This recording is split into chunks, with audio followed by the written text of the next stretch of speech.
محترم حضرات گرامی، السلام علیکم۔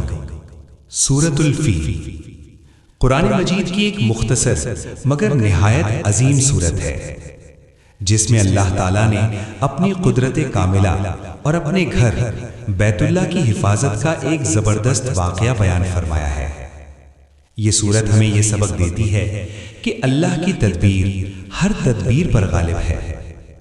مفسرین کرام اور دیگر علماء بیان کرتے ہیں کہ یہ واقعہ اس وقت پیش آیا جب یمن کے بادشاہ ابرہہ نے سنا میں ایک عظیم گرجا بنایا اور چاہا کہ لوگ کعبے کے بجائے اس کی طرف آئیں، لیکن ایسا نہ ہوا تو اس نے غصے میں آ کر بیت اللہ کو گرانے کا ارادہ کیا۔ چنانچہ وہ ایک بڑے لشکر اور ہاتھیوں کے ساتھ مکہ کی طرف بڑھا، اسی لیے اسے اصحاب فیل کہا جاتا ہے۔ اور اللہ نے کیسے ایک چھوٹے سے پرندے سے بیت اللہ کی حفاظت کی۔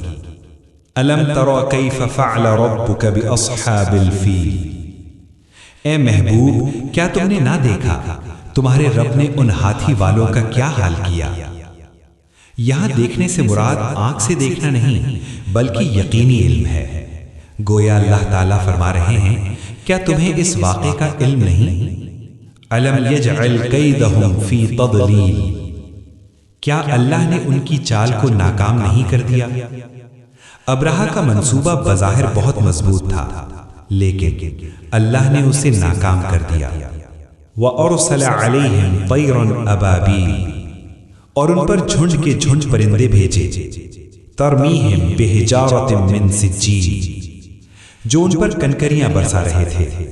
یہ پرندے عام تھے، لیکن ہر پرندہ اپنی چونچ اور پنجوں میں چھوٹے پتھر لیے ہوئے تھے، جو جس پر گرتا وہ ہلاک ہو جاتا۔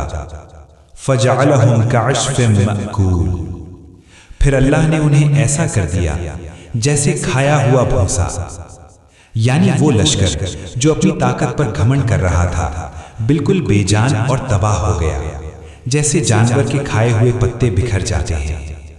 ایک مومن کے لیے اس صورت میں بڑا سکون ہے۔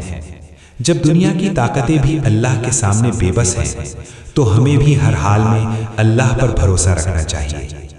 یاد رکھیں، جو اللہ اپنے گھر کی حفاظت کرتا ہے وہ اپنے بندوں کی بھی حفاظت کرتا ہے۔ اللہ کی طاقت سب سے بڑی ہے اور اس کی حفاظت سب سے مضبوط ہے۔